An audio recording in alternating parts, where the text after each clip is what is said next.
Je voudrais d'abord remercier le professeur Berendt pour cet excellent exposé, mais c'est la dernière fois que je vous invite à faire un exposé avant le mien, donc, puisque le talent est inéquitablement réparti, donc on a forcément toujours quelque chose à comparer.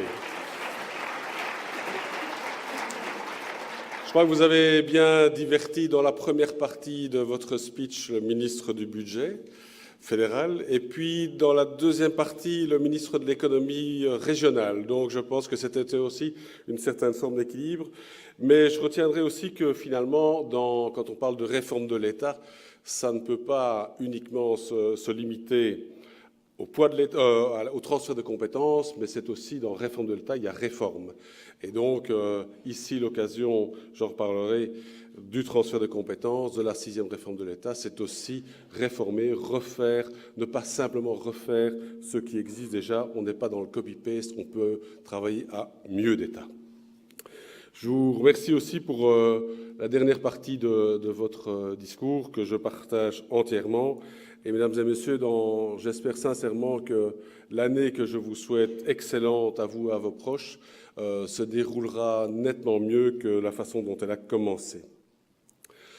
Alors le passé, évidemment, ne donne sans aucun doute aucune certitude sur ce que sera l'avenir, certainement pas en économie et en politique, mais ils pavent néanmoins le chemin vers notre futur. Alors je vous invite par conséquent à tout d'abord nous retourner quelque peu sur l'année 2014. Pour m'en tenir à quelques événements proches des préoccupations des entreprises et de tous ceux qui travaillent avec elles, je relèverai 3 éléments de contexte international. Le premier, la crise persistante en Europe alors que l'économie américaine est en marche. Les derniers chiffres qui ont été encore publiés hier le démontrent à souhait. Deuxièmement, la tournure qu'ont prise les relations entre le monde occidental et la Russie. J'étais lundi soir à une réception de même nature que celle-ci et j'ai vu pour la première fois un ambassadeur d'un pays, donc représenté, ambassadeur en Belgique d'un pays de la région, présenter une carte d'Europe avec la Crimée faisant entièrement partie de la Russie. Donc ce n'était pas l'ambassadeur de Russie, bien qu'il soit là, mais c'était un ambassadeur proche de la Russie. Et donc c'est quelque part aussi, ça traduit un peu la volonté et l'état d'esprit de nos amis russes. Le troisième point est lié évidemment au deuxième, c'est bien sûr l'effondrement du prix du pétrole avec toutes ses conséquences économiques et environnementales. Voilà donc, mesdames et messieurs, le cadre dans lequel nous devons travailler. Il faut à nous, évidemment, en tirer le meilleur parti. Alors, dans notre pays et notre région, qu'en est-il? On ne peut évidemment oublier que 2014 fut une année électorale avec le doublé fédéral-régional. À cette occasion, l'Union wallonne des entreprises a élaboré un mémorandum autour des thèmes majeurs que sont le choix de la croissance et de la compétitivité, le marché du travail, avec évidemment tout le chapitre enseignement, la modernisation de l'appareil public, on en parlait, et la mise en œuvre de la 6e réforme de l'État. Ce mémorandum a été présenté dans une tournée intra-wallonne aux présidents des partis politiques, aux membres du gouvernement et à une 60aine de candidats. Je tiens d'abord ici à les remercier sincèrement de l'attention qu'ils ont accordée à ces débats et leur participation toujours active à ces occasions. Pour celles et ceux qui étaient présents dans cette même salle il y a un an, le contenu de ce mémorandum n'était pas une surprise. En effet, lors des vœux de 2014, nous demandions simplement de créer avant de redistribuer. À l'aube de cette législature de 5 ans, sans élection prévue, nous formulions particulièrement 3 demandes aux partis politiques. Premièrement, une législature tournée exclusivement vers le socio-économique. 2, des mises en place rapides de gouvernement, en particulier au niveau fédéral. Et 3, des programmes de gouvernement courageux, mettant en œuvre les réformes structurelles indispensables pour la conservation de notre modèle social et donc du bien-être de la population. Avons-nous été écoutés? Certainement. Avons-nous été entendus? C'est autre chose. Niveau régional d'abord. Nous pensons que oui, puisque la majeure partie de nos propositions se retrouve dans la déclaration de politique régionale. Je dis la majeure partie, un ministre du gouvernement fédéral m'a demandé pourquoi on disait 80-85%. Eh bien, pour lui et pour les distraits, je rappellerai que ce qui manque à nos yeux dans la DPR, c'est une évaluation de l'efficacité des organismes publics wallons, qui doit conduire à une grande réforme des structures publiques, avec en particulier la volonté de simplification de celle-ci. J'entends bien les intentions du ministre-président qui veut revoir fondamentalement le nombre et l'utilité des nombreux comités consultatifs, en faisant, ce sont ces mots, table rase.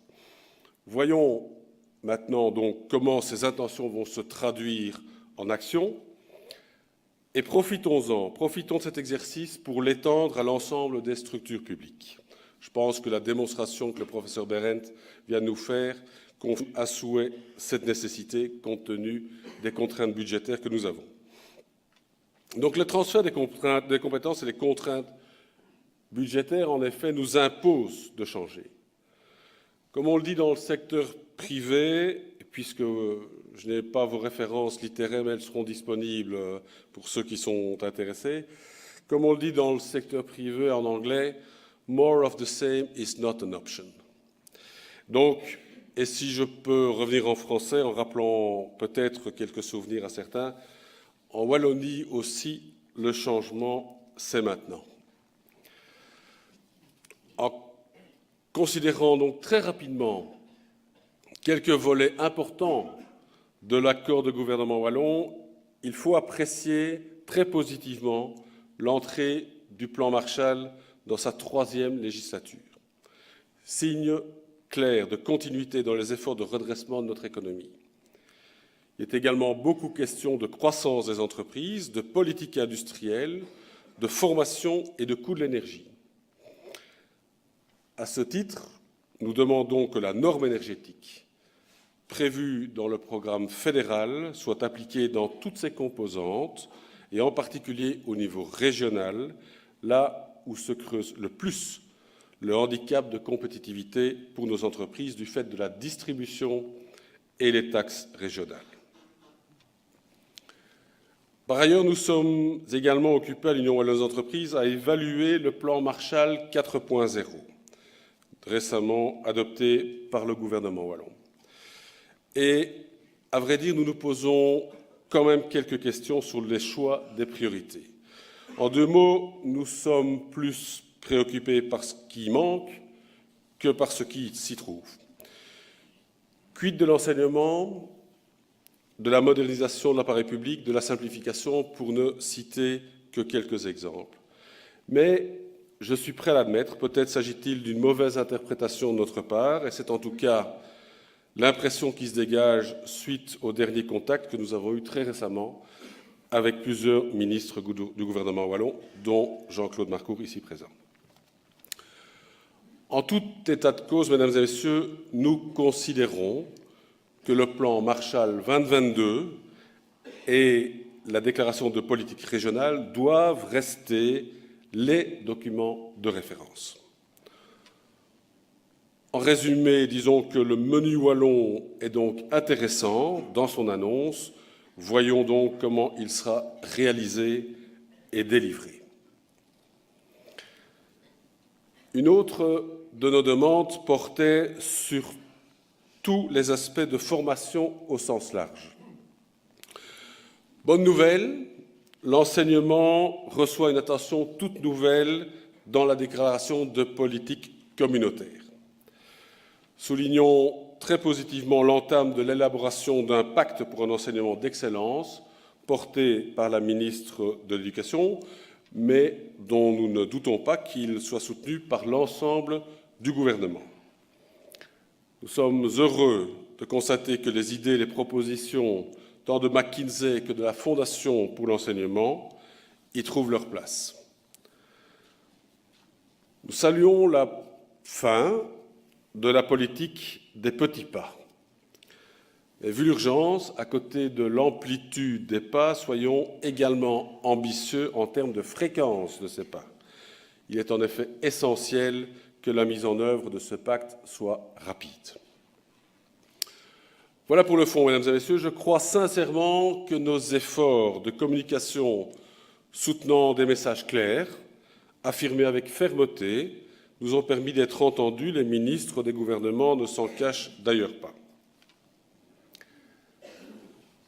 Ces programmes gouvernementaux rendent encore plus étrange l'incident qui nous a empêchés de faire passer des capsules vidéo sur les télévisions communautaires en raison de la pression exercée par le CSA sur ces derniers.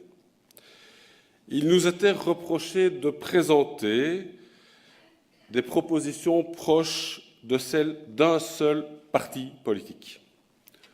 Or, je le redis ici avec force, la seule couleur qui nous intéresse est la couleur entreprise. C'est celle-là que nous aimons voir dans les programmes de gouvernement. Je redis ici, à cette tribune, un peu solennellement, qu'il n'y a pas de degré dans la censure, c'est une question de démocratie. Si les affaires de l'Union wallonne des entreprises sont avant tout régionales et communautés françaises, il faut bien avouer que les entreprises se soucient assez peu de savoir d'où viennent leurs problèmes ou l'appui qu'on leur témoigne. Il faut donc évidemment aussi parler du gouvernement fédéral, qui détient des compétences, comme vous le savez, importantes pour l'économie, telles le coût du travail, la fiscalité des sociétés ou encore une partie de la politique énergétique. Suite à divers choix politiques que je ne commenterai pas ici, mais dont tout le monde se souvient, une majorité fédérale s'est rapidement formée, ce que nous demandions par ailleurs. Nous avons approuvé le programme du gouvernement fédéral parce qu'il place l'entreprise, la compétitivité de l'entreprise, au centre des facteurs du bien-être général, parce qu'il met le communautaire de côté, même si, ne soyons pas naïfs, le communautaire est présent partout, et ce, au profit de l'économique et du social. Et parce qu'il contient des réformes indispensables, dont l'une des principales, évidemment, est sans aucun doute l'allongement de la carrière professionnelle, notamment par le relèvement de l'âge de la prépension. Le programme de ce gouvernement fédéral rejoint les préoccupations exprimées ici l'an dernier et que j'ai rappelé il y a quelques minutes. Créer avant de redistribuer, mettre l'entreprise au cœur des préoccupations afin de garantir notre système social. Non moins important pour les entreprises, la modernisation du droit du travail, par exemple via l'annualisation du temps de travail, mais aussi les intentions exprimées d'adopter une fiscalité plus favorable aux PME et bien entendu la réduction du coût du travail. Le coût du travail. Le saut d'index relève de ce thème. La position de l'Union wallonne des entreprises est que ce n'est sans doute pas aujourd'hui, avec une inflation nulle, le meilleur instrument pour réduire dès 2015 le coût du travail et obtenir immédiatement le choc de compétitivité que nous demandons urgemment. Mais il est le seul à court terme. Il a le mérite d'entrer dans les purs budgétaires dont nous parlions. Suivons également ce qui se passe à l'étranger, mesdames et messieurs, ce qui se déroule chez nos voisins proches. Je vous assure qu'ils ne sont pas inactifs en ce qui concerne la réduction du coût du travail. Dans cette optique, un saut d'index, quel que soit le moment où il arrivera, garde tout son sens. Je reconnaîtrai cependant sans peine que la communication patronale au sujet du saut d'index n'a pas été des plus brillantes. Je veux également saluer ici les premières décisions qui ont été prises très rapidement par ce gouvernement en termes de politique énergétique, avec la prolongation de la vie des centrales de Doel. Cet élément, en effet, devra contribuer à implanter dans les faits la norme énergétique annoncée dans cet accord. Même si, je l'ai dit, évidemment, les composantes régionales sont celles qui, aujourd'hui, nous pose le plus de problèmes. Mesdames et messieurs, on connaît la forme qu'ont prise les réactions à ce programme. Des grèves annoncées, déclenchées avant toute concertation avec le gouvernement ou entre partenaires sociaux, ce qui montre à suffisance leur caractère politique. Si on peut entendre le mécontentement ou l'inquiétude suscitée par un programme fédéral ou même régional chez nombre de concitoyens frappés par la crise, il faut avoir l'intégrité intellectuelle de reconnaître qu'il vise à préserver notre modèle social, sans doute au prix de sacrifices, c'est vrai, et non à le détruire comme on l'a toujours souvent entendu. Quelle que soit cependant l'opinion que l'on peut avoir à cet égard, rien, absolument rien ne peut excuser le populisme de bas niveau qui a servi de moteur à la manipulation de la population, ni le climat de terreur et d'intimidation créé en divers endroits, ni encore le basculement du droit de grève vers l'obligation imposée de faire grève, ni enfin cette opposition absurde entre travailleurs et entrepreneurs comme si leur sort n'était pas indissolublement lié. Je fais évidemment ici référence à l'usage, hélas, devenu courant de la stupide expression « cadeau au patron » dès qu'une mesure est prise visant à favoriser la création ou la croissance d'une entreprise. En bref, l'irresponsabilité a régné en maître avec pour triste résultat un net clivage dans la population, et cette fois, il ne s'agit pas d'un clivage nord-sud, même et bien sûr si ces mouvements sociaux pénalisent beaucoup plus la Wallonie que la Flandre. Et au-delà de ça, une image ternie à l'étranger, j'en ai personnellement vécu deux événements un peu pénibles. Le premier, c'était lors de la présentation du gouvernement au Parlement. Ces images, vous vous en souvenez, ont fait le tour du monde. J'étais au Japon à ce moment-là. Eh bien, je dirais amicalement à Pascal Delcominette que lors de sa prochaine mission économique au Japon, il faudra qu'elle prépare quelques explications sur le sujet. Le deuxième élément, c'est dans le courant du mois de novembre, un journaliste du Financial Times m'a interrogé sur la Wallonie. Alors, j'ai vendu l'article, j'ai loué les bienfaits des pôles de compétitivité, les atouts de la Wallonie, un enseignement de qualité supérieure, etc., etc. Mais la seule chose qui l'intéressait, la seule chose, c'était « mais bon sang, pourquoi est-ce que AGC continue à investir en Wallonie avec un tel climat social ?» La seule chose.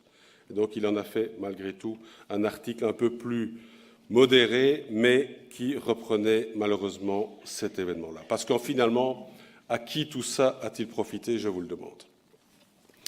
J'espère que cette page noire est à présent tournée, même si certaines centrales syndicales n'ont pas encore nécessairement compris l'urgence de la paix sociale, et que nous verrons un retour à ce qui a longtemps fait la force et la prospérité de ce pays, la recherche du consensus, au moins du compromis. Cela semble être le cas. Je m'en réjouis aujourd'hui, car évidemment, il est temps de parler de 2015. Qu'attendons-nous de 2015 ?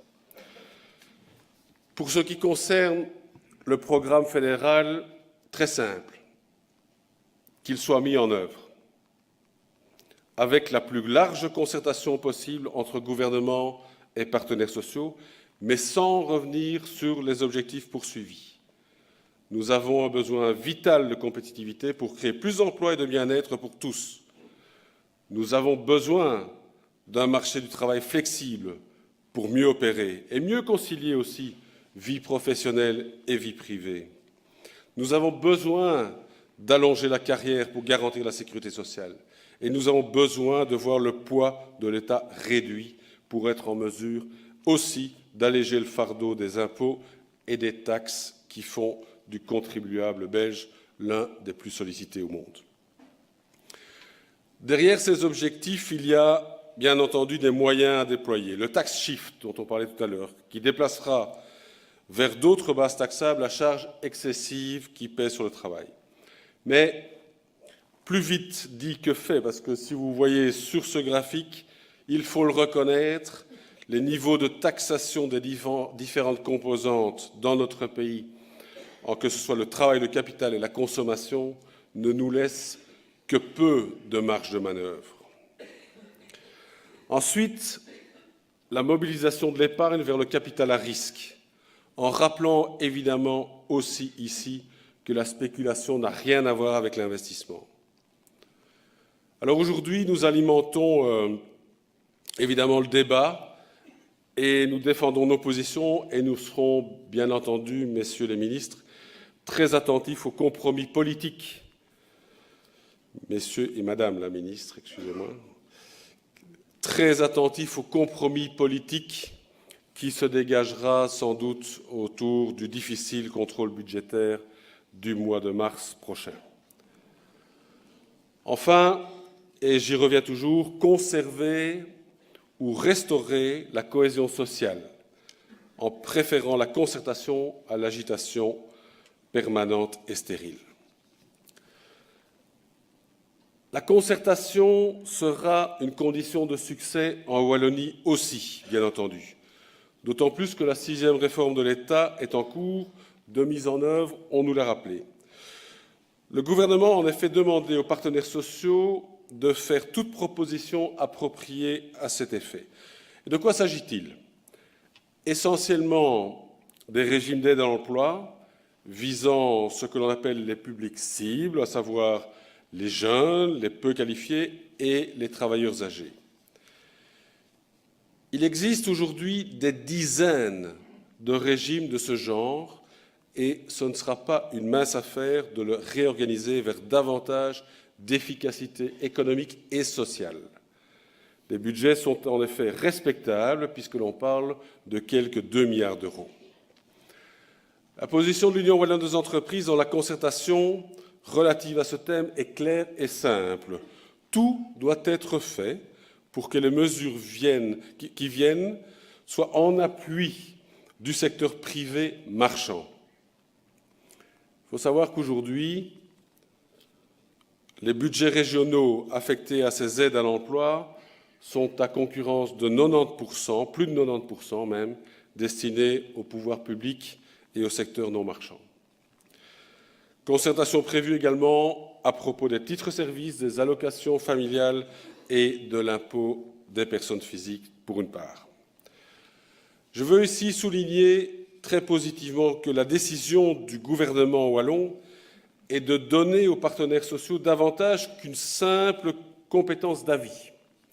Il s'agit de laisser un espace de négociation, d'abord entre eux, avec le gouvernement ensuite, à l'instar de ce qui se passe au sein du groupe des 10 au niveau fédéral. Il y a là une opportunité que les partenaires sociaux, employeurs et syndicats se doivent de saisir. En sont-ils capables? Voilà la question. J'avais déjà, à l'occasion du Nouvel An 2013, appelé les syndicats à conclure un pacte. Pendant plus d'1 an, nous avons discuté avec nos collègues de l'UCM, la FGTB et la CSC des propositions visant essentiellement à réduire drastiquement le coût du travail et le coût de l'énergie et à réorganiser la fiscalité des entreprises et des particuliers. Le processus mené dans la discrétion pour lui laisser quelques chances de succès et de survie n'a pas abouti, en raison, je dois le dire, je le regrette, du veto de certaines centrales syndicales. Je le regrette très sincèrement, car la conclusion de ce pacte et sa publicité avant les élections de mai 2014 aurait donné une image très positive pour la région et un message clair vers l'ensemble des citoyens de ce pays, en particulier ceux du nord du pays. Mais cela, mesdames et messieurs, c'était demain. C'était hier, pardon. Demain est un autre jour. Oui, j'espère que ce n'est pas demain. Et nous savons évidemment tous, politiques, employeurs et syndicats, que nous n'avons pas beaucoup de temps devant nous pour accélérer le redressement wallon. Tout au plus une petite dizaine d'années, au terme desquelles les moyens en provenance du fédéral se réduiront très significativement. Nous partageons les mêmes constats et les mêmes ambitions pour notre région. Il n'y a en réalité pas d'autre choix que celui du consensus sur les recettes à appliquer et sur leur mise en œuvre rapide et efficace, le cœur du programme étant toujours la création d'une économie marchande, forte, diversifiée, moderne et compétitive, condition sine qua non pour le bien-être des 3 400 000 Wallonnes et Wallons. C'est pour ça, mesdames et messieurs, que je termine cette allocution en renouvelant ici l'appel que j'avais lancé il y a 2 ans déjà, afin d'unir toutes les énergies vers le même but, assurer à notre région et en particulier à notre jeunesse un avenir fondé sur l'ambition d'atteindre le bien-être pour tous. C'est notre vœu le plus cher et cela demeure notre volonté farouche. Je vous remercie de votre attention.